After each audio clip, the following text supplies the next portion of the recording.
Hello all, good evening all of you. This is your day 6 mission Yodha. ఈరోజు మనం schedule ప్రకారం చూస్తే slot 1 2 3 4లో second phase of revolutionary terrorist organisation నుంచి ఇక్కడ దట్ ఈస్ ప్రీ ఇండిపెండెన్స్ టైంలో వచ్చినటువంటి మూమెంట్స్ వరకు. సో అవన్నీ మనం చూద్దాం. వెవెల్ ప్లాన్ కానీ మౌంట్ బాటన్ ప్లాన్ కానీ అక్కడి వరకు కూడా మన క్వశ్చన్స్ అన్నీ అడగడం జరిగింది. ఒక్కొక్క ఏరియాని కవర్ చేయడానికి ఒక ఎంసీక్యూ అయినా మినిమం తీసుకోవడం జరిగింది. దాన్ని ఎలాబొరేట్గా ఎలా ఇచ్చామో ఒకసారి చూడండి. ఇక్కడ మీరు సరళాదేవి చౌదరిని, ఉషాబాయి డాంగే, ఇవన్నీ నీ స్టేట్మెంట్స్ నేను ఎక్కడి నుంచో తీసుకోవాలా. ఈ నేమ్స్ అన్ని మీరు గుర్తుపెట్టుకోవచ్చు, కానీ మేజర్గా మీరు చూడాల్సింది ఈ క్వశ్చన్స్ ఎందుకు ఇస్తున్నాం అనేది. ఈ క్వశ్చన్ అనేది previously appeared in combined defence service exam. ఏమనుంది? Women workers as individuals who organise strikes. Okay, అంటే కార్మిక హక్కుల గురించి చాలా ఆందోళనలు 1920వ దశకంలో చేపట్టడం జరిగింది. దానికి సంబంధించినటువంటి మహిళా నాయకులు ఎవరు అనేటువంటి స్టేట్మెంట్ ఇచ్చారు కదా. ఇది ఎందుకని ఇంత ప్రామినెన్స్ ఉందంటే, పోస్ట్ ఇండిపెండెన్స్ టైంలో వచ్చినటువంటి మహిళా ముఖ్యమంత్రులు ఎవరు, మ్యాచ్ ద ఫాలోయింగ్ క్వశ్చన్ అనేది రీసెంట్గా జరిగిన 2022 ప్రిలిమ్స్ టీఎస్పీఎస్సీ ఎగ్జామ్లో అడిగారు కదా. మొన్నటి టీఎస్పీఎస్సీ ప్రిలిమ్స్ గ్రూప్ 1 ఎగ్జామ్లో అడిగారు. ఇంకొకటి అడిగారు కదా టీఎస్పీఎస్సీ గ్రూప్ 1 ప్రిలిమ్స్లో, ఏంటిది? కాన్స్టిట్యూంట్ అసెంబ్లీలో ఉన్న ఉమెన్ మెంబర్స్ ఎవరని అడిగారు. కాన్స్టిట్యూంట్ అసెంబ్లీలో ఉన్నవి ఇదిగోండి: అమ్ము స్వామినాథన్, దాక్షాయిని వేలాయుధన్ అండ్ అన్నీ మాస్కరిన్. కాన్స్టిట్యూంట్ అసెంబ్లీలో ఉమెన్ మెంబర్స్. ఇంకొకటి, ఇలా ముఖ్యమంత్రులు ఎవరు అని అడగడమే కాదు, కాన్స్టిట్యూంట్ అసెంబ్లీ ఉమెన్ కాదు, మన మొత్తం మహిళా శాసనసభ్యుల సంఖ్యని వరుస క్రమంలో అరేంజ్ చేయండి అని ఒక క్రొనలాజికల్ ఆర్డర్ సీక్వెన్స్ క్వశ్చన్ అడిగారు. ముఖ్య మహిళా శాసనసభ సభ్యులు ఎంతమంది ఉన్నారని. అది కూడా 31st అని ఒక డేట్, మార్చ్ అనుకుంటా ఇట్ సీమ్స్, అన్నట్టు ఒక డెడ్ లైన్ ఇచ్చి ఆ టైం వరకు ఎంతమంది ఉన్నారని అడిగారు. సో ఇది టీఎస్పీఎస్సీ గ్రూప్ 1లో ఉమెన్కి ఇచ్చినటువంటి ఇంపార్టెన్స్, అంటే ఉమెన్ లీడర్షిప్కి సంబంధించి. అయితే ఇది ఎక్కడి నుంచి తీసుకున్నారు ఈ టీఎస్పీఎస్సీ గ్రూప్ 1 ప్రిలిమ్స్ ఎగ్జామ్కి సంబంధించి ఈ క్వశ్చన్ అంటే, ఇక్కడ చూడండి. ఆజాదీ కా అమృత్ మహోత్సవ్ టైంలో ఒక బుక్ రిలీజ్ చేసింది గవర్నమెంట్. ఆ గవర్నమెంట్ రిలీజ్ చేసిన బుక్లో కాన్స్టిట్యూంట్ అసెంబ్లీలో ఉన్నటువంటి విమెన్ మెంబర్స్ ఎవరున్నారు, వాళ్ళ కాంట్రిబ్యూషన్ ఏంటని. అమ్ము స్వామినాథన్ గురించి ఇచ్చారు ఇక్కడే. బేగం క్వాత్సియా, ఈ నేమ్స్ గుర్తుపెట్టుకోండి. సరోజిని నాయుడు ఉన్నారు. నెక్స్ట్ లీలారాయ్ గుర్తుండరు మీకు. చాలా ఈజీగా గుర్తుండే నేమ్స్లో అమ్ము స్వామినాథన్, సరోజిని నాయుడు, నెక్స్ట్ విజయలక్ష్మి పండిట్, సుచేత కృపలాని ఉంటారు. మిగతా వాళ్ళని గుర్తుపెట్టుకోవడం మీకు కష్టం. అదొకటి మీరు చూడండి కంపల్సరీ, రైట్? ఇదంతా మీకు లిస్ట్ ఇచ్చాను చూడండి. రేణుకారే, కమలా చౌదరి, సుచేత కృపలాని, హంసజీ యువరాజ్ మెహతా, ఇవన్నీ నేమ్స్ బుక్లో రిలీజ్ చేసినప్పుడు ఆ బుక్కి సంబంధించిన ఇండెక్స్ పేపర్లో నుంచి మీకు ఈ రీసెంట్ టీఎస్పీఎస్సీ గ్రూప్ 1 ప్రిలిమినరీ ఎగ్జామ్కి సంబంధించిన క్వశ్చన్ కనిపిస్తుంది. సో దయచేసి చూసుకోండి. These are the references. మీకు కావాలని సిడిఎస్లో అడిగిన క్వశ్చన్ని ఒక స్టేట్మెంట్గా ఇచ్చాము, అలానే ఇక్కడ గ్రూప్ 1 ప్రిలిమ్స్లో అడిగినటువంటి క్వశ్చన్ని ఇంకొక సెకండ్ స్టేట్మెంట్గా ఇచ్చి అడగడం జరిగింది. ఇది ఇన్కరెక్ట్ గురించి అడిగారు.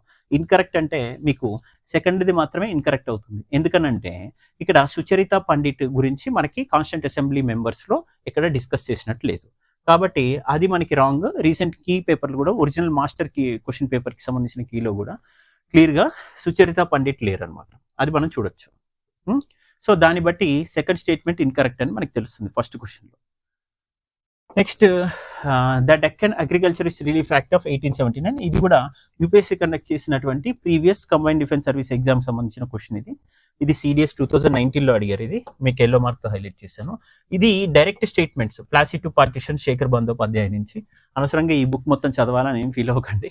కొన్ని యూపీఎస్సీ అలాంటి క్వశ్చన్స్, డైరెక్ట్ స్టేట్మెంట్స్ కొన్ని బుక్స్లో నుంచి తీసిస్తుంటుంది. మీకు జస్ట్ ఏదైతే ఇచ్చామో ఇక్కడ ఇచ్చిన మెటీరియల్ని జస్ట్ చదువుకొని చాలు. ఇందులో ఏమడుగుతున్నారంటే ఈ సెకండ్ క్వశ్చన్లో డక్కన్ అగ్రికల్చర్ రిలీఫ్ యాక్ట్ 1879 ప్రకారం ఏంటుంది? ఇదిగో legal aid to insolvent peasants అనేది ఇవ్వడం జరుగుతుంది. ఎవరైతే దివాలా తీసినటువంటి రైతులు ఉంటారో వాళ్ళకి లీగల్ సర్వీసెస్ ప్రొవైడ్ చేయొచ్చు అనేది ఇవ్వడం జరిగింది అనమాట. దీనిలో రిలీఫ్ యాక్ట్ ప్రకారం వీళ్ళందరూ కూడా చాలా పెద్ద ఎత్తున ఒక పెద్ద తిరుగుబాటు చెలరేగింది. షావుకారులకి, లోకల్ మనీ లెండర్స్కి వ్యతిరేకంగా, ఆ మార్వాడి కమ్యూనిటీకి వ్యతిరేకంగా వీళ్ళందరూ ఉద్యమించడం జరిగింది. వాటిని తర్వాత అణచివేసినప్పటికీ ఒక కమిషన్ వేశారు. ఆ కమిషన్ ప్రకారం వచ్చినటువంటి ఈ రికమెండేషన్స్ ఇవన్నీ. ఇది మనకి తెలిసిందే ఆల్రెడీ, బట్ ఇందులో మనం తెలిసిన ఏరియాలోనే ఇంకొంచెం మైక్రో లెవెల్లోకి వెళ్ళి క్వశ్చన్స్ అడుగుతున్నారు కాబట్టి మనం వాటి అవుట్కమ్స్ని కూడా గుర్తుపెట్టుకుంటే ఆ మైక్రో లెవెల్ అనాలిసిస్ చేసి ఆన్సర్ చేయడానికి అవకాశం ఉంటుంది, ఆ రియోర్స్ వల్ల వచ్చిన అవుట్కమ్ ఏంటో తెలిస్తే. నెక్స్ట్, ఇది థర్డ్ క్వశ్చన్ ఏంటిది? Summary settlement of 1856. Summary settlement అంటే రెవెన్యూ సెటిల్మెంట్, దాన్నే సమ్మరీ సెటిల్మెంట్ అని పిలిచేవాళ్ళు. ఇది తాలూక్దార్స్కి సంబంధించింది. బ్రిటిష్ టైంలో ఈ ల్యాండ్ రెవెన్యూ పాలసీస్ వచ్చిన తర్వాత చాలా మంది తాలూక్దార్స్ని ల్యాండ్లెస్ పీపుల్గా మార్చిన పరిస్థితి కనిపిస్తుంది. దాదాపు 67% భూములు ఈ తాలూక్దారుల ఆధ్వర్యంలో ఉండేవి. తర్వాత ఇవి 38% తగ్గిపోయాయి, 38%కి తగ్గిపోయాయి ఈ తాలూక్దారుల స్థాయికి. ఇది మనం గమనించాలి. సో ఇది ఇండియన్ హిస్టరీలో మన NCERT themes in Indian history part 3కి సంబంధించి రెబల్స్ అండ్ ద రాజ్ అన్న ఏరియా నుంచి ఇచ్చారు. తాలూక్దార్స్కి సంబంధించి మిగతా ఏరియాస్ మనం గమనించండి. మిగతా ఏ స్టేట్మెంట్, సెకండ్ స్టేట్మెంట్ మినహా, అంటే అసలు ఈ తాలూక్దార్స్ గురించి బ్రిటిష్ వాళ్ళు ఏమని భావించారంటే వీళ్ళంతా కూడా పీజెంట్స్ని దౌర్జన్యంగా భూములు లాక్కున్న వాళ్ళు అని భావించారనమాట. వచ్చి look at this one, British revenue settlement system. They felt and they assume that the taluqdars were interlopers with no permanent stakes. అంటే వీళ్ళు శాశ్వత భూ హక్కుదారులు కాదు, పర్మనెంట్ స్టేక్స్ లేవు వీళ్ళకి. వీళ్ళు ఇంటర్లోపర్స్ అంటే వాళ్ళని ఇంటర్ఫీర్ అయ్యి భూముల్ని వాళ్ళే కబ్జా చేసి దోచుకొని పూర్తిగా ఆధిపత్యం చెలాయిస్తున్నారు ఈ తాలూక్దార్స్ అనేటువంటి నోషన్ ఉండేది. So they were considered to be interlopers and they were not rightful owners actually, but they were the rightful owners అని రాంగ్ స్టేట్మెంట్స్ ఇచ్చారు. So assumptions, actually the question was based on assumptions actually. So based on which of the following assumptions they have suppressed these talukdars, the Britishers, based on the assumption that they were not the actual landowners and they were the interlopers with no permanent stakes ane statement base meeda icharu, ane assumption base meeda icharu, right? Next, which of the following statements about Ilbert Bill 1883 is correct? ఇది చూడు, జాతి విచక్షణకు సంబంధించినటువంటి bill అని అందరికీ తెలుసు కదా. కేవలం European జడ్జిలు ఎవరినైనా కానీ ట్రయల్ చేయొచ్చు, కానీ అదే మన భారతీయ జడ్జిలు మాత్రం యూరోపియన్స్ని ఏమాత్రం ఎంక్వైరీ కానీ జ్యుడిషియల్ ఇన్వెస్టిగేషన్ కానీ లేకపోతే ట్రయల్ చేయడానికి కానీ జడ్జిమెంట్ పాస్ చేయడానికి అవకాశం లేదు ఇల్బర్ట్ బిల్ ప్రకారం. సో దీని ప్రకారం ఏం చెప్తున్నారంటే, ఫస్ట్ స్టేట్మెంట్ చూస్తే it proposed grant limited criminal jurisdiction to native officials అంట. ఇంకోటి అంటే grant limited criminal జ్యూరిస్డిక్షన్స్ to native officials. Okay, limited criminal జ్యూరిస్డిక్షన్స్ to native officials. ఇక్కడ ఉన్నటువంటి జాతి విచక్షణ సంబంధించిన చట్టం ఇది అని తెలుస్తుంది కదా. Next, proposed bill generated opposition from England's European subjects in India. Okay, this bill, the proposed bill generated opposition from England's European subjects in India. Okay, అంటే యూరోపియన్ సబ్జెక్ట్స్ ని ఇండియాలో కనుక మనం ప్రవేశపెట్టడాన్ని ఇది సమంజసమైంది కాదు అనేటువంటి భావన ఏర్పడింది ఇక్కడ. అయితే ఇది చూడండి, దీనికి సంబంధించి అయితే despite opposition to the bill it was passed అంట. నో, వితౌట్ మోడిఫికేషన్స్ అంటున్నారు, రాంగ్. అది విత్ మోడిఫికేషన్స్ వచ్చింది. It propose to grant complete civil criminal jurisdiction అంట టు నేటివ్ అఫీషియల్స్, 100% రాంగ్ అది. సో ఇది మనము ఒకసారి సోర్స్ చూద్దాం. ఎందుకనంటే ఇక్కడ అడిగిన క్వశ్చన్ ఏంటిది, మనల్ని యాక్చువల్లీ కరెక్ట్ స్టేట్మెంట్ అడిగారు. ఇందులో ఏమున్నాయి, 1 and 3 ఓన్లీ కరెక్ట్. మీకు already it propose grant limited criminal jurisdiction and 1, and next proposed bill generated to proposed bill is actually not going to deal European subjects in India అనేది చెప్తుంది third statement. మరి third statement చెప్పిన దాని ప్రకారం మనం చూస్తే ఇక్కడ వచ్చినటువంటి ఆన్సర్ ఫోర్త్ క్వశ్చన్కి. ఇందులో ఫస్ట్ స్టేట్మెంట్ గురించి చూద్దాం. It propose to give Indian district magistrates and session judges the power to try European officers అని క్లియర్గా చెప్తున్నారు. యూరోపియన్ ఆఫీసర్స్ని ట్రై చేయొచ్చు. Okay, in propose actually it proposed actual bill ప్రకారం అయితే. నెక్స్ట్ ఇంకోటి, the bill was bitterly opposed not just by non official Anglo Indians but also by large section of the British officials including the river Thompson and the lieutenant governor of Bengal. వాళ్ళందరూ కూడా వ్యతిరేకించడం జరిగింది. Next fourth statement చూస్తే Ripon had to modify the bill. ఇంకా తప్పనిసరి పరిస్థితుల్లో Ripon దీన్ని సవరించాల్సిన పరిస్థితి వచ్చింది. So almost defeating the original purpose. అసలు ప్రధాన ఉద్దేశం ఏంటి, ఎవరినైనా ఏ జాతి విచక్షణ లేకుండా న్యాయం అందరికీ సమానంగా వర్తించాలని యూనివర్సల్ ప్రిన్సిపల్ ఆఫ్ జస్టిస్ ఏదైతే ఉందో ఆ న్యాచురల్ జస్టిస్కి అగేన్స్ట్ గా ఉంది. ఆ బిల్ పర్పస్ అంతా సర్వ్ కాలేదు పూర్తిగా అనే అటువంటి మోడిఫికేషన్ ఫైనల్ గా చేయాల్సి వచ్చింది. యూరోపియన్ జాతి అహంకారానికి అనుగుణంగానే ఈ చట్టాన్ని మళ్ళీ అమలు చేయాల్సిన పరిస్థితి వచ్చింది. Next, which of the following statements about the construction of railways in colonial India by the British companies is are true? ఇక్కడ మీరు ఈ క్వశ్చన్ చూస్తే చాలా డిఫికల్ట్ గానే అనిపిస్తుంది. కారణం ఎందుకంటే ఈ క్వశ్చన్ మనకి ట్రెడిషనల్ సోర్సెస్ నుంచి దొరకడం కష్టం. మూడోది దీన్ని అంచనా వేసి ఆన్సర్ చేయడం కూడా కష్టం అవుతుంది కొంతవరకు. మనం ఎంత ఇంట్యూషన్ బిల్డ్ చేసుకున్నా ఆన్సర్ కష్టం. అయినా మరి ఇలాంటివి ఎలా డీల్ చేయాలి అంటే మీరు కొన్ని టెక్నిక్స్ ఫాలో అవ్వాలి. కొన్ని రాడికల్ స్టేట్మెంట్స్ ఉంటే కొన్ని ఎలిమినేట్ చేసుకుంటే మనకి ఆన్సర్స్ రావడానికి స్కోప్ ఉంటుంది. ఇక్కడ అడిగిన వాటిని ఏంటిది మనకి about construction of railways in colonial India by the British are correct అని అన్నారు. ఇక్కడ యాక్చువల్లీ సిడిఎస్లో అడిగిన క్వశ్చన్ ఏంటో చూడండి. ప్రీవియస్ ఇయర్ క్వశ్చన్స్ బేస్ చేసుకొని అడుగుతున్నాం. ప్రీవియస్ ఇయర్ క్వశ్చన్స్లో ఏమడుగుతున్నారంటే the companies were guaranteed a return of 5% on their investment by the government of India. ఇది ఫస్ట్ స్టేట్మెంట్. నెక్స్ట్ ఏంటిది, the railways were to be manage mainly by the government. ఇది wrong statement actually. ఎందుకంటే మీరు ఒకసారి గమనించండి, railways పూర్తిగా public property అయితే East India company ఎందుకు నిర్మిస్తుంది? ఈస్ట్ ఇండియా కంపెనీ అనేది ఒక ప్రైవేట్ కంపెనీ కదా. సో అదొకటి మీరు గమనించాలి. మిగతా ఫ్రెంచ్ ఈస్ట్ ఇండియా కంపెనీ లాగా లేకపోతే ఇతర ఈస్ట్ ఇండియా కంపెనీస్ ఏవైతే వచ్చాయో, పోర్చుగీస్ నుంచి వచ్చినవి, డచ్ నుంచి వచ్చినవి, డచ్ ఈస్ట్ ఇండియా కంపెనీ లాగా, అవన్నీ కూడా గవర్నమెంట్ పంపించినవి, గవర్నమెంట్ ఓన్ కంపెనీస్. అవి గవర్నమెంట్కి స్టేక్స్ ఉన్నాయి ఆ కంపెనీస్లో. కానీ ఇంగ్లీష్ ఈస్ట్ ఇండియా కంపెనీలోనే బ్రిటిష్ గవర్నమెంట్కి కంప్లీట్ స్టేక్స్ లేవు, పైగా అది ప్రైవేట్ కంపెనీ అది. కాబట్టి ఇదిగో కంప్లీట్గా ఇవన్నీ బ్రిటిష్ ఈస్ట్ ఇండియా కంపెనీ కడుతున్నటువంటి ఈ నిర్మాణాలపైన బ్రిటిష్ కంట్రోల్ ఉంటుంది, బ్రిటిష్ అడ్మినిస్టర్ చేస్తుంది అనే స్టేట్మెంట్ ఏదైతే ఇచ్చారో, ఇలాంటి క్వశ్చన్స్ని మనం లాజికల్గా అసెస్ చేసుకోగలిగితే ఈ స్టేట్మెంట్స్ని మనం ఆన్సర్ చేయడానికి అవకాశం వస్తుంది. ఇలా ఆన్సర్ చేస్తే సెకండ్ స్టేట్మెంట్ కనుక మనం ఎలిమినేట్ చేసుకుంటే ఈ బిడి అనేవి ఎలిమినేట్ అయిపోతాయి. సెకండ్ స్టేట్ బిడి ఎలిమినేట్ అయితే ఫోర్త్ది బై డిఫాల్ట్ రైట్, రెండిట్లో ఈ ఫోర్త్ ఉంది కాబట్టి బై డిఫాల్ట్ రైట్ అవుతుంది. The companies were to get land free from the government. Companies were to get అనడంలోనే లాజికల్గా ఉంది చూడండి.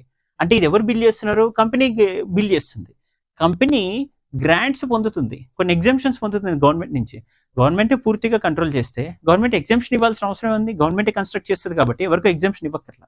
గవర్నమెంట్ కన్స్ట్రక్ట్ చేయట్లేదు, ప్రైవేట్ వ్యక్తులు కన్స్ట్రక్ట్ చేస్తున్నారు. ఒక ఈస్ట్ ఇండియా కంపెనీ కన్స్ట్రక్ట్ చేస్తుంది కాబట్టి గవర్నమెంట్ ఎగ్జామ్షన్ ఇస్తుంది, ల్యాండ్ విషయంలో కానీ లేదా రిబేట్ చేయడంలో కానీ, సబ్సిడీస్ కానీ సంథింగ్ అలా చేస్తుంది అనేటువంటి లాజికల్ థింకింగ్ ఉంటే అప్పుడు ఈ ఫోర్త్ స్టేట్మెంట్ సపోర్టింగ్ స్టేట్మెంట్ కూడా అయింది. సెకండ్ స్టేట్మెంట్ ఎలిమినేట్ అవ్వడం వల్ల మ్యూచువల్లీ కాంట్రడిక్టింగ్ స్టేట్మెంట్స్ కాబట్టి ఈ టెక్నిక్ తోటి దీన్ని మనం సాల్వ్ చేయొచ్చు.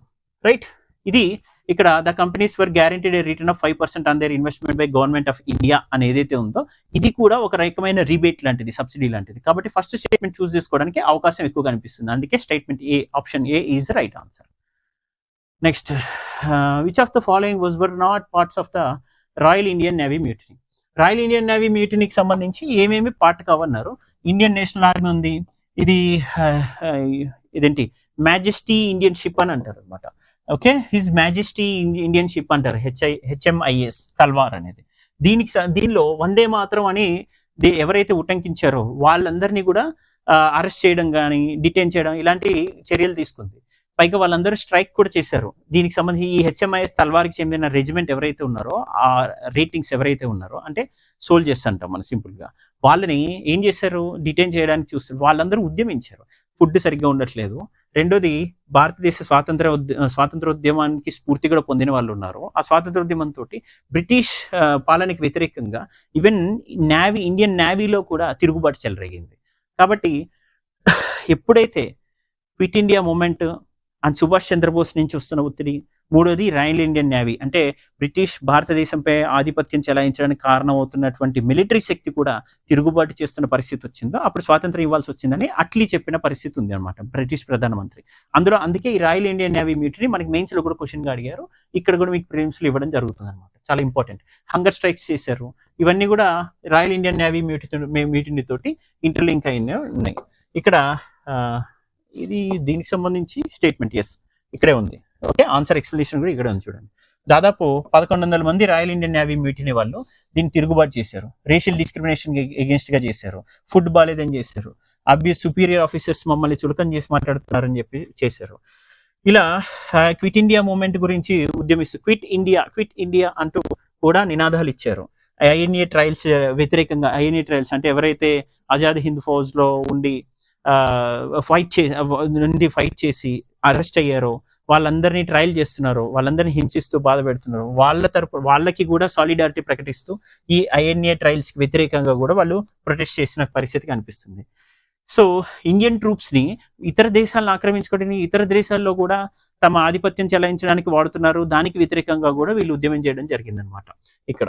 సో ఇది ఇండోనేషియాలో భారత సైన్యాన్ని వాడడానికి వ్యతిరేకంగా కూడా వీళ్ళు ఉద్యమించారు. ఇవన్నీ కూడా ఈ రాయల్ ఇండియన్ నేవీ మ్యూటినీ తోటి అసోసియేట్ అయి ఉన్నాయి అనమాట.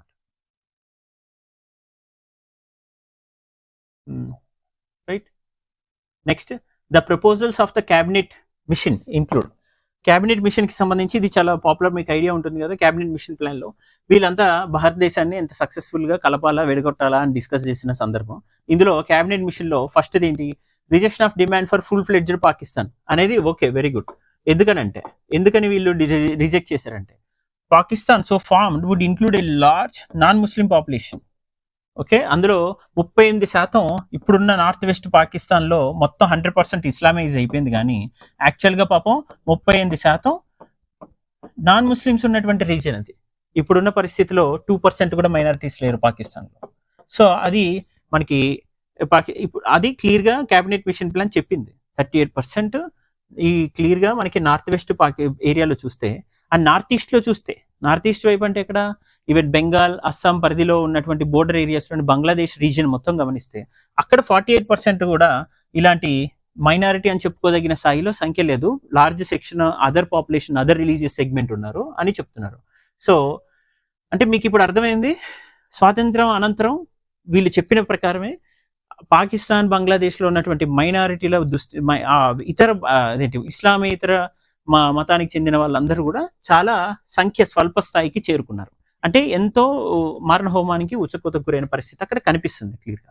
ఇక్కడ ఇంకొకటి, the very principle of this communal self determination ఏదైతే ఉందో, ఇది separation of Hindu majority western Bengal and Sikh and Hindu dominated Ambala and Jalandhar divisions of Punjab.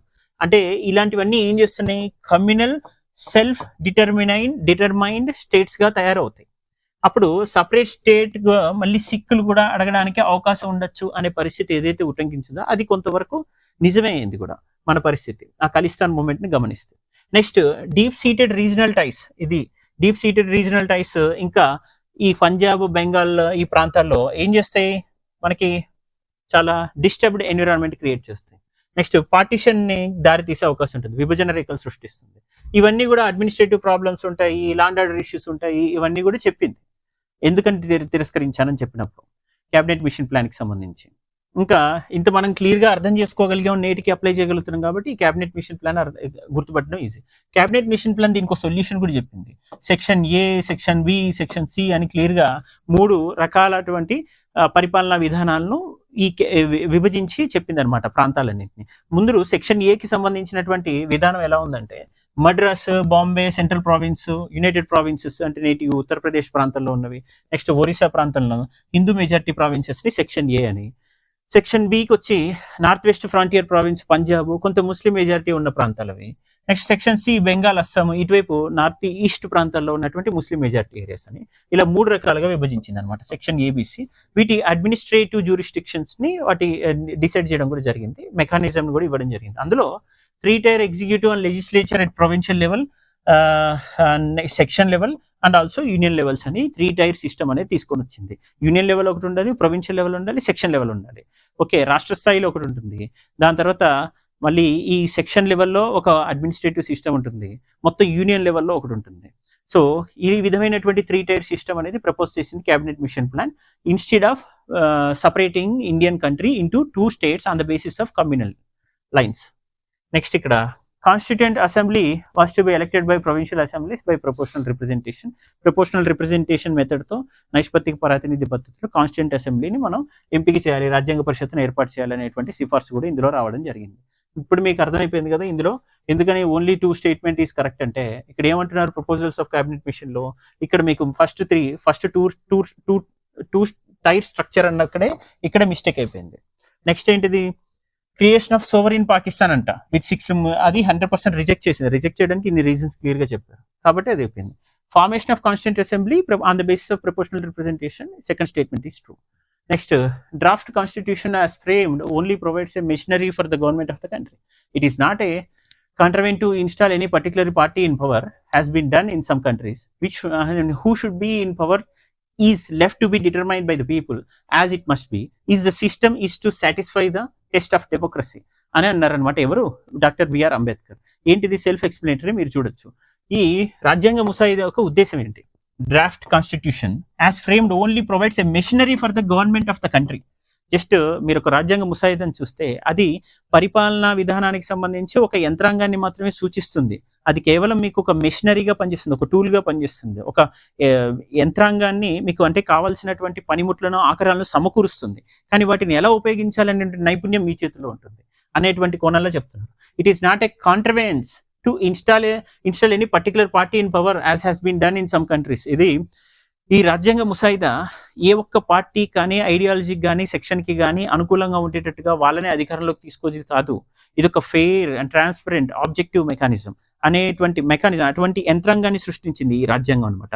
అందరికీ ఈక్వల్ ప్లాట్ఫామ్ అనేది క్రియేట్ చేయగలుగుతుంది అనేటువంటి కోణంలో చెప్తున్నారు. దీని ఇంటర్ప్రిటేషన్ మనం చేసుకోవాలి క్లియర్గా. అంటే ఏ ఒక్క పార్టీకి లబ్ధి చేకూర్చే విధంగా ఈ రాజ్యాంగ ముసాయిదాని మనం రూపొందించలేదు అని ఇక్కడ సెకండ్ సెంటెన్స్లో తెలుస్తుంది. థర్డ్ సెంటెన్స్లో who should be in power is left.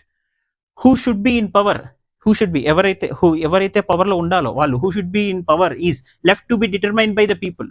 అంటే ఎవరు అధికారంలో ఉండాలి, అధికారంలోకి రావాలి అనేది పూర్తిగా ప్రజలే నిర్ధారిస్తారు అనేటువంటిది. And that should be the system to satisfy the democratic condition, democracy in our country. అది ప్రజాస్వామ్యాన్ని బలోపేతం చేయగలదు, పూర్తిగా దాన్ని సంతృప్తి పరచగలదు అని చెప్తున్నారు. ఇది ఈ స్టేట్మెంట్ ఎవరు రాజ్యాంగ ముసాయిదాన్ని ప్రవేశపెట్టినప్పుడు చెప్పినటువంటి statement by doctor B R Ambedkar. ఇది 2014లో సిడిఎస్ కంబైన్డ్ డిఫెన్స్ సర్వీస్ ఎగ్జామ్లో అడిగిన క్వశ్చన్ మీకు ఇవ్వడం జరిగింది. Next, which one of the following statements about Cripps mission is not correct?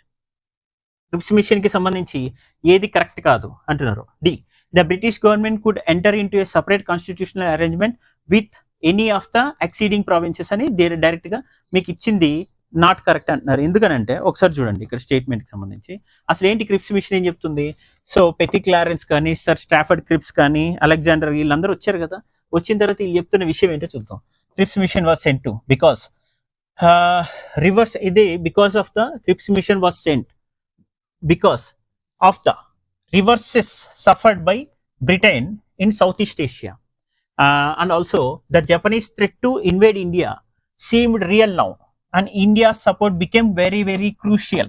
1942లో second world war జరుగుతున్నప్పుడు, జపాన్ ఇన్వేషన్ జరుగుతున్న పరిస్థితిలో ఇండియా సపోర్ట్ తీసుకోకపోతే చాలా కష్టం. ముఖ్యంగా జపాన్తో కలిసి ఇక్కడ ఇండియన్ నేషనల్ ఆర్మీ వచ్చేస్తుంది. అది ఒకటి ఇంపార్టెంట్ కదా. ఇటువంటి టైంలో ఇండియన్ లోకల్ పీపుల్ సపోర్ట్ అనేది ముఖ్యంగా ఇండియన్స్ని రిక్రూట్ చేసుకోవాలి. ఆర్మీ కంటే కూడా బ్రిటిష్ పట్ల సాలిడారిటీ ఎక్స్ప్రెస్ చేయాలి. వాళ్ళు ఆ సంఘీభావాన్ని బ్రిటిష్ పట్ల తెలియజేయాలి. అంటే కంపల్సరీ ఈ అవసరం ఉందన్నమాట. బ్రిటిష్ వారికి భారతదేశ సహకారం అవసరం అవుతుంది. అందు గురించే ఈ స్టాఫర్డ్ క్రిప్స్ ఆధ్వర్యంలో పంపించినటువంటి ఈ క్రిప్స్ మిషన్ ఉంది ఇక్కడ. నెక్స్ట్ ఏంటి, there was pressure on Britain from the allies to seek Indian cooperation. There was pressure on Britain from the allies. ఏంటో ఎవరు అలైస్ అండ్ యాక్సిస్ పవర్స్ ఉన్నాయి కదా. ముఖ్యంగా USA and also UK and finally Russia and this one, ఇవన్నీ కలిసి చేస్తున్నటువంటి ఎవరికి అగేన్స్ట్గా, జపాన్కి and జర్మనీకి అగేన్స్ట్గా. దాని ఏదైతే ఉందో ఆ జపాన్ జర్మనీకి వ్యతిరేకంగా జరుగుతున్నటువంటి ఈ పవర్ స్ట్రగుల్లో యుఎస్ఏకి కంపల్సరీ, యుఎస్ఏ ఇందులోకి దిగిన తర్వాత ముఖ్యంగా సపోర్ట్ సిస్టమ్ అనేది స్ట్రెంగ్తెన్ చేసుకోవాల్సిన నెసెసిటీ వస్తే ఈ కాలనీస్ ఏవైతే ఆక్యుపై చేసిన కాలనీస్ ఉన్నాయో ఆ కాలనీస్ నుంచి మనం ఆర్మీ రిక్రూట్మెంట్ పెద్ద ఎత్తున జరగాలి. అలానే కాలనీస్లో ఇంటర్నల్ డిస్టర్బెన్స్ తక్కువ ఉండాలి, అడ్మినిస్ట్రేటివ్ బర్డెన్ తక్కువగా ఉండాలి, and raw material resource procurement ఎక్కువగా జరగాలి. ఓకే, అది హ్యూమన్ రిసోర్స్ ప్రొక్యూర్మెంట్ జరగాలి, మెటీరియల్ రిసోర్స్ ప్రొక్యూర్మెంట్ జరగాలి. ఇవన్నీ జరగాలంటే కాలనీస్ సపోర్ట్ అనేది, పీస్ఫుల్ ట్రాన్సిషన్ అనేది అక్కడ జరుగుతూ ఉండాలి ఎప్పటికప్పుడు. అందుకే ఈ క్రిప్స్ మిషన్ అనేది ఈ ప్రయోగం చేసింది ఇక్కడ. So India was one of the richest colonies of British people అనమాట. అందు గురించి ఇండియా సపోర్ట్ మ్యాండేటరీ అయిపోయింది. అందు గురించే ఇండియా సపోర్ట్ తీసుకోను అని చెప్పేసి ఈ రష్యా, యుఎస్ఏలు కూడా యూకేకి ప్రబోధించాయి, చెప్పాయి. నెక్స్ట్ ఏం చెప్తున్నాయి, మెయిన్ ప్రపోజల్స్ ఇంకే ఉన్నాయి. The main proposals of the mission as Indian union ఉంది, డొమినియన్ స్టేటస్ ఇస్తాం. అంటే బ్రిటిషోడే రాజు, బ్రిటిషోడే ఆధ్వర్యంలో నీకు కొన్ని పవర్స్ ఇస్తాం, కొన్ని పవర్స్లో అటానమీ ఇస్తాం. డొమినియన్ స్టేటస్ అంటే కానీ పూర్తిగా ఇండిపెండెంట్గా నువ్వు స్టేట్గా ఎస్టాబ్లిష్ అవ్వడానికి, ఇండిపెండెంట్ కంట్రీగా నువ్వు ఎస్టాబ్లిష్ అవ్వడానికి అంగీకారం తెలపలేదు. ఇంకా ఇది members of this assembly would be partly elected provincial, అంటే పూర్తి ప్రజాస్వామ్యాన్ని కూడా నెలకొల్పలేదు. అంటే పాక్షికంగా ఇందులో ఎన్నిక పద్ధతి ప్రవేశపెట్టడం మాత్రమే జరిగింది. మిగతా నామినేటెడ్ ప్రిన్సెస్ని కూడా కన్సిడర్ చేయడం జరుగుతుంది ఇందులో. Next British government would accept the new constitution subject to 2 conditions. ఇది న్యూ కాన్స్టిట్యూషన్ కూడా యాక్సెప్ట్ చేయడానికి సిద్ధంగా ఉంది, కానీ కండిషన్స్ పెడుతుంది మళ్ళీ. అందులో ఏంటి, any province is not willing to join the union could have a separate constitution and form a separate union. ఎవరికైతే ఈ భారతదేశంలో అంటే జాయిన్ కావడానికి ఇష్టం లేకపోతే అంటే సపరేట్ కాన్స్టిట్యూషన్ ఫ్రేమ్ చేసుకోవచ్చు అంట, సపరేట్ యూనియన్ ఎస్టాబ్లిష్ చేసుకొని వెళ్ళిపోవచ్చు అంట. అలాంటి డివిజివ్ థియరీస్ని కూడా చెప్పింది కంఫర్టబుల్గా. Next, the new constitution making body and the British government would negotiate a treaty to effect the transfer of power. Members of this assembly would be partly elected. Next, దీనిలో కొన్ని conditions ఉన్నాయి. Constitution అసెంబ్లీకి సిద్ధంగానే ఉన్నాం, కాకపోతే ఎవరికైతే నచ్చుతుందో వాళ్ళే జాయిన్ కాండి, జాయిన్ కాని వాళ్ళు సపరేట్ కాన్స్టిట్యూషన్ పెట్టేసుకోండి అంటాం. నెక్స్ట్ ఏంటంటే, new constitution making body and the British government would negotiate a treaty to effect the transfer of power, safeguard racial and religious minorities. ఇంకా న్యూ కాన్స్టిట్యూషన్ అంటే racial religious మైనారిటీస్ని protect చేయాలి అనేటట్టుగా చెప్తుందంట. దానికి సంబంధించినటువంటి ప్రొవిజన్స్ కూడా చెప్పారు. ఓకే, ఇది క్రిప్స్ మిషన్కి సంబంధించి. దీన్ని బట్టి మనకి చెప్తే ఈ ప్రొవిజన్స్ అన్ని కూడా it was sent to India 1942, ముఖ్యంగా ఈ టైంలో. రెండోది ఏంటి, it proposed that the constitution of India was to B framed by an elected constituent assembly of the Indian people. Next, any province which was not prepared to accept the constitution would be free to retain its own constitutional provisions existing at that time. British government could enter into a separate constitutional arrangement with any of the exceeding provinces. Okay, ఇది దీనికి సంబంధించినటువంటి statements. ఇది incorrect ఏదైతే ఉన్నారో అదే అడుగుతున్నారు. ఇది మనం మొత్తం క్రిప్స్ మిషన్కి సంబంధించినటువంటి ఎక్స్ప్లెనేషన్ పార్ట్. ఇది 2021లో కంబైన్డ్ డిఫెన్స్ సర్వీస్లో మళ్ళీ అడిగిన ఎగ్జామ్ క్వశ్చన్స్ అనమాట. మీకు అన్ని యూపీఎస్సీవే అడిగేస్తానని అనుకోకండి. యూపీఎస్సీ మాత్రమే కాకుండా ఏమేమి ఉంటాయి, ఇంకా ఎన్డీఏవి కూడా కొన్నిసార్లు అడిగే అవకాశం ఉంది. నెక్స్ట్, సిఏపిఎఫ్ ఎగ్జామ్ నుంచి అడిగే క్వశ్చన్ అవకాశం ఉంటుంది. దాని తర్వాత ఇంకొకటి ఏముంటుంది మళ్ళీ, this is called 1940. Young leaders in which of the following districts of Maharashtra set up a parallel government ప్రతి సర్కార్ విత్ వాలంటీర్ కార్ప్స్, సేవా దల్స్, విలేజ్ యూనిట్స్, తుఫాన్ దాల్స్. ఇవన్నీ ఎవరు 1943లో యంగ్ లీడర్స్ ఏ డిస్ట్రిక్ట్స్లో, మహారాష్ట్రకి సంబంధించిన ఏ డిస్ట్రిక్ట్స్లో ఈ ప్రతి సర్కార్లను, నెక్స్ట్ సేవా దళాలను, అలానే తుఫాన్ దళాలను ఏర్పాటు చేయడం జరిగింది అంటే సతారా డిస్ట్రిక్ట్. ఇక్కడ ప్యారలల్ గవర్నమెంట్స్ని ఎస్టాబ్లిష్ చేసుకునే పరిస్థితికి వచ్చారు 1943లో. సమాంతర ప్రభుత్వాలకు పన్నులు కట్టరు, వీళ్ళే లా అండ్ ఆర్డర్ మెయింటైన్ చేసుకుంటారు, దానికి సంబంధించిన ప్రత్యేకమైన ప్రైవేట్ దళాన్ని ఏర్పాటు చేసుకుంటారు, వాళ్ళ గవర్నెన్స్ సిస్టమ్ స్ట్రక్చర్ వాళ్ళకి ఉంటుంది. ఇప్పుడు ఇలా ప్యారలల్ గవర్నమెంట్స్ వర్ ఎస్టాబ్లిష్డ్ మెనీ ప్లేసెస్. అందులో ఇదేంటి ఎక్కడెక్కడ 1940 అండర్ చిట్టు పాండే, బలియా ఆగస్టు 1942లో ఒక వీక్ పాటు చిట్టు Pandey many Congress leaders release అయిన తర్వాత ఇది ఏర్పాటు చేసుకోవడం జరిగింది. ఈ తర్వాత ఎక్కడి నుంచి, జైలు నుంచి విడుదలైన తర్వాత. ఎందుకంటే దాని ప్రకారం జైలు నుంచి విడుదల చేస్తేనే కదా వీళ్ళకి సహకారం దొరుకుతుంది. ఆ టైంలో సెకండ్ వరల్డ్ వార్ జరుగుతుంది బ్రిటిష్ వాళ్ళకి, రైట్. ఇక తామ్లుక్, మిద్నాపూర్ డిసెంబర్ 1942లో ఇలా ఏర్పాటైంది. ఇది జాతీయ సర్కార్ అండర్ టుక్ సైక్లోన్ రిలీఫ్ వర్క్ అంట అక్కడ. అండ్ శాంక్షన్ గ్రాంట్స్ టు స్కూల్స్కి వీళ్ళు గ్రాంట్స్ కూడా రిలీజ్ చేసే పరిస్థితి వచ్చింది. ప్యాడీని సప్లై చేశారు, రిచ్ నుంచి పూర్కి వీళ్ళే రిచ్ నుంచి తీసేసుకుని మొత్తం వరినంతా కూడా పూర్ పీపుల్కి పంచిపెట్టే స్థాయికి వచ్చారనమాట. నెక్స్ట్, సతారా ప్రాంతంలో దాన్ని ప్రతి సర్కార్ అంటారు. ఇది ప్రతి సర్కార్ని ఆర్గనైజ్ చేశారు లీడర్స్, వైబీ చవాన్, నానా పటేల్, వీళ్ళంతా ఎక్సెట్రా. విలేజ్ లైబ్రరీస్, న్యాయధాన మండల్స్, ఇవన్నీ కూడా ఆర్గనైజ్ చేయడం జరిగింది. ఇలాంటివన్నీ కూడా ఏర్పాటు చేసుకున్నారు ఇక్కడ. నెక్స్ట్, ఇవి మనకి స్పెక్ట్రంలో కనిపిస్తున్నాయి ఏవేమి ఏర్పాటు చేశారండి ప్రతి సర్కార్. నెక్స్ట్ 11th క్వశ్చన్లో వెవెల్ ప్లాన్ 1945 గురించి ఉంది. వెవెల్ ప్లాన్ ఏంటిది అసలు మన కాన్స్టిట్యూంట్ అసెంబ్లీకి సంబంధించి. ఈ 2-3 స్టేట్మెంట్స్ ఏమన్నా, ఫస్ట్ 2-3 స్టేట్మెంట్స్కి వెళ్ళడానికన్నా ముందు ఎక్స్ప్లెనేషన్కి వెళ్దాం. ఎక్స్ప్లెనేషన్లో ఏంటంటే, ఈ ప్లాన్ అసలు ఎందుకని గవర్నర్ జనరల్స్ అందరినీ ఎగ్జిక్యూటివ్ కౌన్సిల్ సంబంధించి ఏవైతే కాన్స్టిట్యూషన్ ప్రిపరేషన్కి సంబంధించిన పెండింగ్ ఏరియాస్ ఉన్నాయో వాటిని, ఆ పెండింగ్ని ఫుల్ఫిల్ చేయాలి. కాన్స్టిట్యూంట్ అసెంబ్లీ స్టాఫర్డ్ క్రిప్స్ నుంచి జరుగుతుంది. అంతకుముందు 1935లో కూడా రౌండ్ టేబుల్ కాన్ఫరెన్స్ నుంచి ఇండియన్ కాన్స్టిట్యూషన్ ఫ్రేమ్వర్క్ గురించి రిగరస్గా డిస్కషన్స్ జరుగుతూనే ఉన్నాయి. అక్కడి నుంచి మొదలు పెడితే ఇప్పుడు వెవెల్ ప్లాన్కి వచ్చాం. వెవెల్ ప్లాన్లో కూడా ఈ కాన్స్టిట్యూంట్ అసెంబ్లీ ఫార్మేషన్ గురించి డిస్కషన్ జరుగుతుంది. అది ఎంతో కాలంగా పెండింగ్ ఉంది. మరి అలాంటప్పుడు ఈ పర్పస్ కోసం ఈ కాన్ఫరెన్స్ అనేది కన్వీన్ చేశారు. ఏంటి, వైస్రాయ్ లార్డ్ వెవెల్ ఆధ్వర్యంలో షిమ్లాలో 1945 జూన్లో ఒక కాన్ఫరెన్స్ పెట్టి అందులో కొన్ని ప్రపోజల్స్ పెట్టారు. ఆ ప్రపోజల్స్ని ఏమంటాం, ఆ ప్రతిపాదనల్ని వెవెల్ ప్రణాళిక అంటాం. ఆ వేవుల ప్రణాళికను ఏంటంటే with the exception of governor general and the commander in chief, with the exception of governor general and commander in chief, all members of the executive council were to be Indians. ఒక్క governor general, viceroy and commander in chief తప్ప మిగతా వాళ్ళందరూ అంటే దాదాపు ప్రధానమైన కార్యనిర్వాహక శాఖలో అంటే ఎగ్జిక్యూటివ్ కౌన్సిల్ కార్యనిర్వాహక శాఖలో ఎవరుంటారు? భారతీయులే ఉంటారు. అంటే విద్య, వైద్యానికి సంబంధించి, లా అండ్ ఆర్డర్కి సంబంధించి అన్ని రంగాల్లో కూడా భారతీయులే ప్రధాన నిర్ణేతలుగా ఉంటారనమాట. ఇంకా ఈక్వల్ ప్రపోర్షనేట్గా, ఈక్విటబుల్గా ఈ క్యాస్ట్ బేస్ మీద, కమ్యూనల్ బేస్ మీద రిప్రజెంటేషన్ ఉండాలని చెప్పింది. నెక్స్ట్ గవర్నర్ జనరల్ ఎక్సర్సైజ్ చేయొచ్చు వీటో పవర్ని. అంటే ఒకవేళ మినిస్టర్స్ ఇచ్చిన అడ్వైజ్ని యాక్సెప్ట్ చేయొచ్చు, ఒకవేళ ఆ అడ్వైజ్ నచ్చకపోతే దాన్ని తిరస్కరించే అవకాశం కూడా గవర్నర్ జనరల్కి ఇవ్వడం జరిగింది. ఇటువంటివి ఇంకా మనం చూస్తే ఒకసారి చూడండి, with the exception of governor general and with the exception of only governor general అని ఇక్కడ ఉంది, కానీ కమాండర్ ఇన్ చీఫ్ కూడా యాడ్ అవ్వాలి. కాబట్టి ఫస్ట్ స్టేట్మెంట్ ఎలిమినేట్ అయితే ఆటోమేటిక్గా ఏబిడి ఎలిమినేట్ అవుతాయి, ఓన్లీ 2, 3 ఉంటాయి. అందుకే మనం ఇది మీకు ఎక్స్ప్లెనేషన్ చదివిన తర్వాత చూడమంటున్నాం. నెక్స్ట్ ఏంటిది? With reference to Indian National Army consider the following statement. Indian National ఆర్మీకి సంబంధించి చూద్దాం ఏమున్నాయి. Origin, first phase of the Indian National Army చూద్దాం. Idea of creating any of the Indian prisoners of war, idea of creating army out of the Indian prisoners of war. ఎవరైతే Indian prisoners ఆఫ్ మన captain Mohan Singh అని ఉన్నారు, ఈ మోహన్ సింగ్ భారతీయులు ఎక్కడెక్కడైతే ఈ సౌత్ ఈస్ట్ ఏషియా ప్రాంతంలో యుద్ధాలు చేసి దొరికిపోయారు, విదేశీయులకి దొరికిపోయారు, ముఖ్యంగా జపానీయులకు దొరికిపోయారు, వాళ్ళందరినీ కలిపి బ్రిటిష్ వ్యతిరేక పోరాటానికి సిద్ధపడతామని మోటివేట్ చేసి ఈ ఇండియన్ నేషనల్ ఆర్మీని ఎస్టాబ్లిష్ చేసినట్టుగా మనకు ఉందన్నమాట చరిత్రలో ఆధారం. ఆ తర్వాత దాన్ని లీడ్ చేసింది, టేకప్ చేసింది సుభాష్ చంద్రబోస్ అని చెప్తున్నాం మనం. సరే, ఇది ఒకటి ఫస్ట్ స్టేట్మెంట్. సెకండ్ స్టేట్మెంట్కి సంబంధించి, కాబట్టి అది ఇన్కరెక్ట్ అవుతుంది. ఇందులో idea of INA convened by Subhash Chandra Bose అంటున్నారు, కానీ ఇక్కడ captain Mohan Singh, not by Subhash Chandra Bose అని మనకు తెలుసు. నెక్స్ట్ ఏంటి? Indian National Army was formed in August 1942. Even Quit India Movement was also launched in August 1942. ఇది సెకండ్ స్టేట్మెంట్ అని ఇన్కరెక్ట్ అవుతుంది ఇక్కడ కూడా. ఇది సెకండ్ కాదు, ఫస్ట్ది ఏంటంట, it was formed after the failure of quit India movement.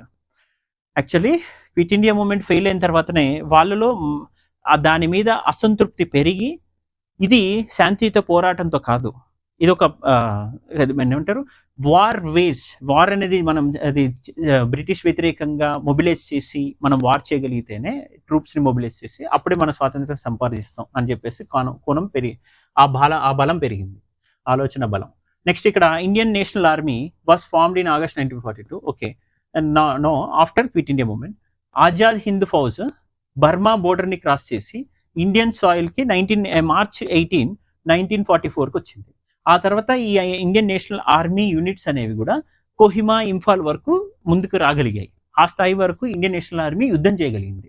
ఆ తర్వాత క్రమేణా ఇండియన్ నేషనల్ ఆర్మీ అనేది సన్నగిల్లడం జరిగింది. బ్రిటిష్ ఆధ్వర్యంలోకి చాలామంది military people, Indian military persons ఎవరైతే ఇండియన్ నేషనల్ ఆర్మీలో పార్ట్గా ఉన్నారో అక్కడ ఈ బ్రిటిష్ మిలిటరీలోకి చిక్కుకుపోయి ఐఎన్ఏ ట్రయల్స్కి లోన్ అవ్వాల్సిన పరిస్థితి వచ్చింది. ఎంతో టార్చరస్ సిచ్యువేషన్ని ఫేస్ చేయాల్సి వచ్చింది, అరెస్ట్లు అయ్యారు. సరే, ఇప్పుడు మొత్తానికి steady Japanese retreat thereafter quash the hopes of INA liberating the nation. అంటే చాలా మంది ఏ స్థాయిలో ఉండేవారంటే ఢిల్లీలో ఉన్నటువంటి వాళ్ళు పాటలు కూడా పాడుకునే స్థాయికి వచ్చారు. ఎన్సీఆర్టీలో ఒక చిన్న పిక్చర్తో కూడా ఉంటుంది ఇన్ఫర్మేషన్. ఏంటంటే దాని మీద వస్తున్నారు, మా ఐఎన్ఏ ఆర్మీ వస్తున్నారు, బ్రిటిష్ని అణచివేస్తున్నారు, భారతదేశాన్ని పూర్తిగా స్వాతంత్రాన్ని సముపార్జించి పెడుతున్నారు అంటూ పాటలు కూడా పాడే స్థాయికి మొత్తం భారతదేశాన్ని హోప్ ఇచ్చినటువంటి ఒక యుద్ధం ఏదైనా ఉందంటే నార్త్ ఈస్ట్ పార్ట్ నుంచి జరిగిన యుద్ధం, అది ఐఎన్ఏ వాళ్ళు చేసింది. ఇది 1944 and 45 టైంలో. So what among the following is direct action day in the context of modern Indian history అంటే, ప్రత్యక్ష చర్యని ప్రకటించేది ఎవరు? ఈ ముస్లిం లీగ్ ఆధ్వర్యంలో మహమ్మద్ అలీ జిన్నా. ఏంటిది? పాకిస్తాన్ ఇక 1946లో జూలై 29కి పాకిస్తాన్ ఏమంటుందంటే, Muslim League withdrew, Pakistan formation కారణమైన సిచ్యువేషన్ ఇది.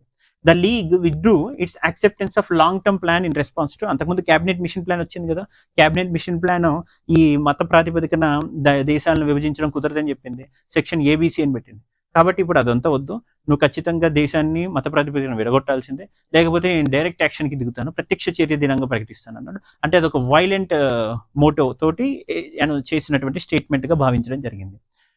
So that was called a direct action from August 16 to achieve Pakistan. It was announced. ఇది దానికి సంబంధించినటువంటి స్టేట్మెంట్. ఏంటి, after withdrawing its acceptance from cabinet mission plan, Muslim League observe this day which led to communal riots. ఇది పెద్ద ఎత్తున మత కలహాలు చెలరేగడానికి కూడా కారణమైంది డైరెక్ట్ యాక్షన్ డే అనౌన్స్ చేయడం వల్ల. Next 14th one, which of the following is correct with regard to Mountbatten plan. Mountbatten plan గురించి చూస్తే మనం ఏముంది, ఇందులో Punjab and Bengal assemblies to vote for partition to be decided by special majority 2/3 అంట, freedom to be granted on 15th August 1940, boundary commission in case of partition అంటున్నారు. సరే, first statement మాత్రమే ఇక్కడ మనం తీసేస్తున్నాము. ఎందుకని తీస్తున్నామో చూద్దాం. ఎందుకంటే Punjab Bengal assemblies to vote for partition to B decide by A simple majority not by special majority. ఇదే అక్కడ చేసినట్టు పెద్ద మిస్టేక్. ఎందుకని సింపుల్ మెజారిటీ అంటే ఓటర్లు మొత్తం ఒక 1000 మంది ఉన్నారు అనుకోండి, అందులో 300 మందే వచ్చారు ఓటేయడానికి. ఆ 300 మందిలో 150 మంది మాత్రమే 151 మంది డిసైడ్ అయితే అక్కడ ఏ డెసిషన్ జరగాలో జరిగిపోతుంది. ఇది కరెక్టా? ఇది రైట్ డెమోక్రసీ? అటువంటి అన్డెమోక్రటిక్ ప్రాక్టీస్ అనేది జరిగి, అది కూడా ఎటువంటి చాలా క్రూషియల్ డెసిషన్ తీసుకున్నారు ఏ విషయంలో, డివిజన్కి సంబంధించినటువంటి డెసిషన్లో, రైట్? అంత సింపుల్ మెజారిటీకి సంబంధించి సింపుల్ మెజారిటీ అన్నారు. అదే స్పెషల్ మెజారిటీ అయితే డెసిసివ్నెస్ అనేది అంటాం. పూర్తి డెమోక్రసీతో ఎంతో కొంత డెమోక్రసీ స్ట్రెంగ్త్ అయింది అక్కడ, రైట్ డెమోక్రటిక్ వేలో ఆ డెసిషన్ తీసుకున్నట్టు. నెక్స్ట్, సరే, arrange the following events that took place in different phases leading to the growth of communalism in the Indian history. ఇంకా మీకు తెలుసు డైరెక్ట్ యాక్షన్ డే, ఇందాక ఇక్కడ డిస్కస్ చేసాము డైరెక్ట్ యాక్షన్ డే గురించి.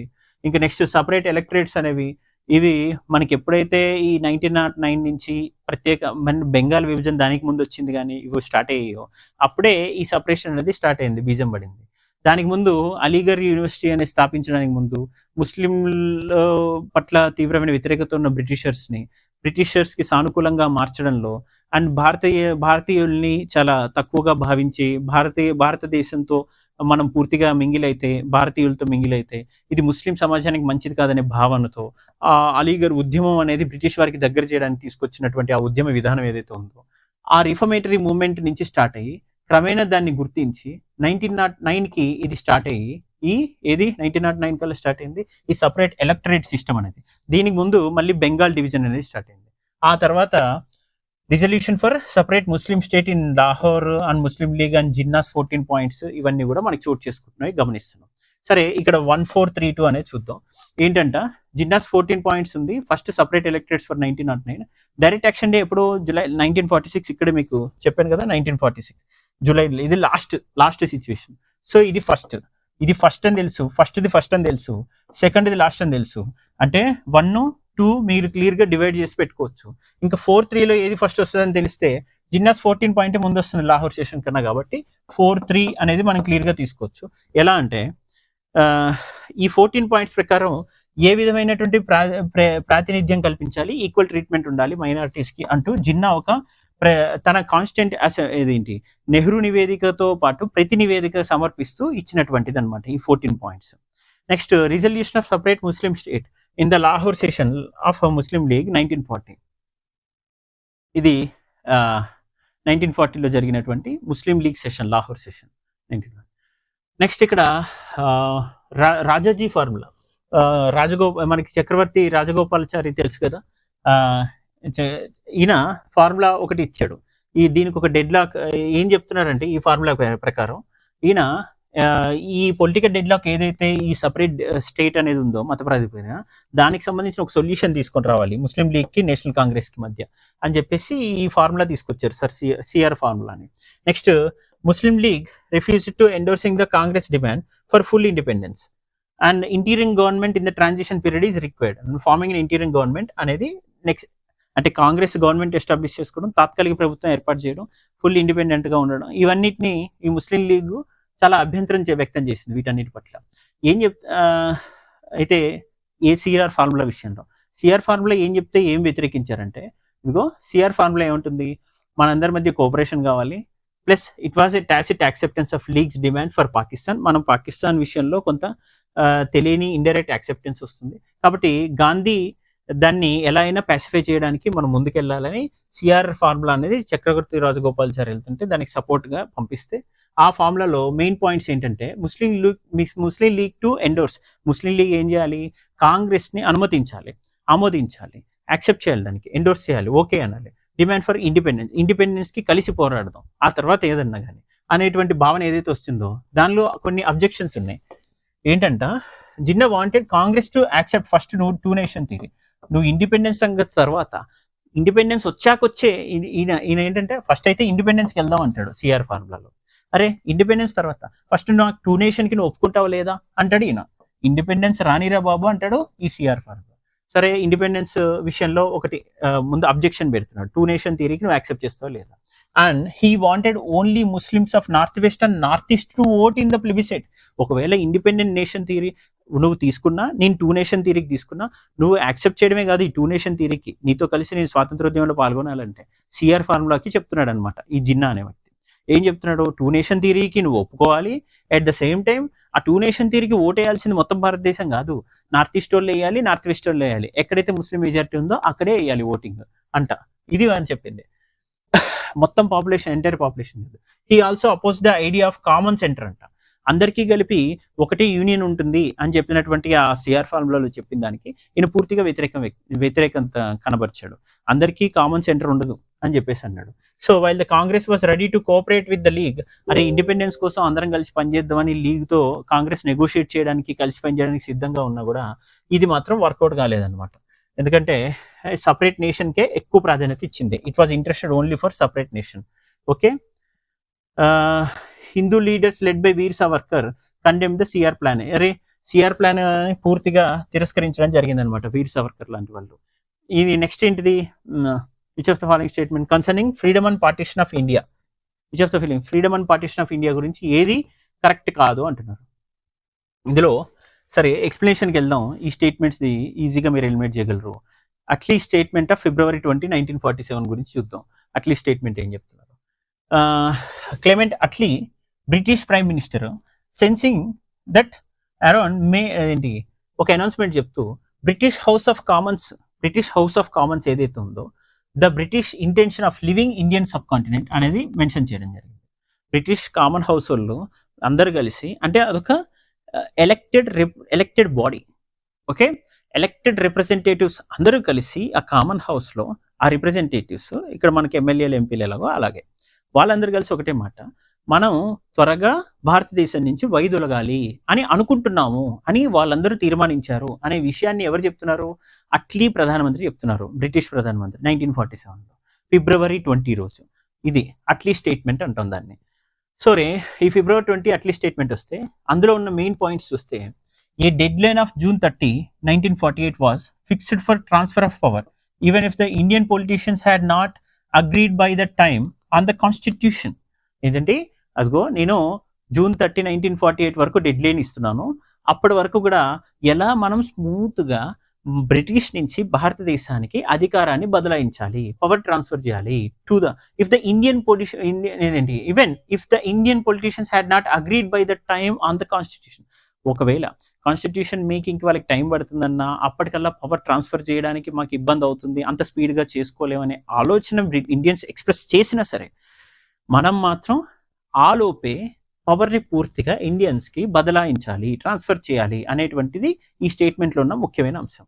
ఇంకా దాంతోపాటు British would relinquish power either to some form of central government or in some areas to existing provincial governments if the constituent assembly was not fully representative, if the Muslim majority provinces did not join. అంటే ముస్లిం majority ఉన్న provinces ఏవైతే ఉన్నాయో అవి constitutional ఫ్రేమ్వర్క్లో కానీ అసెంబ్లీలో కానీ join కాకపోయినా, కొన్ని ఏరియాస్కి ఇంకా కాన్స్టిట్యూంట్ అసెంబ్లీకి రిప్రజెంటేషన్ రాకపోయినా అక్కడ మాత్రం కొంత బ్రిటిష్ పాలనను ఇంకా కొనసాగించడం జరుగుతుంది అనేటువంటిది ఈ అట్లీ స్టేట్మెంట్లో ఉంది.